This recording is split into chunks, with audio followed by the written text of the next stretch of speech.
నమస్తే, welcome to our channel. ముఖ్యమంత్రి చంద్రబాబు నాయుడు అధికారంలోకి వచ్చిన 2 నెలలకే తనదైన ముద్ర చూపుతున్నారు.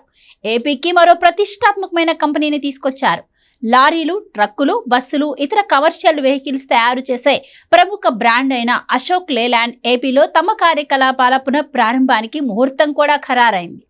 కృష్ణా జిల్లా బాపులపాడు మండలం మల్లవల్లి ఇండస్ట్రియల్ పార్క్ లో అశోక్ లేలాండ్ సంస్థ తన ప్లాంట్ ఏర్పాటు చేయబోతుంది. అశోక్ లేలాండ్ సంస్థ bus body building plant September 17న పునఃప్రారంభం అవుతోంది.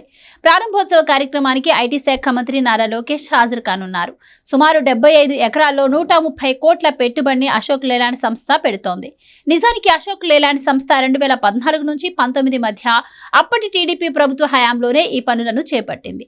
2014 నుంచి 19 వరకు అక్కడ అశోక్ లేలాండ్ సంస్థ 75% పనులను సంస్థ పూర్తి చేసింది. కానీ వైసీపీ ప్రభుత్వ హయాంలో వారికి ఎదురైన బెదిరింపులు, సహాయ నిరాకరణ జరగడం కారణంగా పనులన్నీ అర్ధాంతరంగా నిలిచిపోయాయి. ఇక దీంతో కూటమి ప్రభుత్వం వచ్చాక అశోక్ లేలాండ్ పనులు పునఃప్రారంభించాలని సీఎం చంద్రబాబు నిర్ణయించారు. ఆయన సూచనల ప్రకారం గన్నవరం ఎమ్మెల్యే యార్లగడ్డ వెంకటరావు పలుమార్లు అశోక్ లేలాండ్ ప్రతినిధులను కలిసి తిరిగి ప్లాంట్ ఏర్పాటు చేయాలని కోరారు.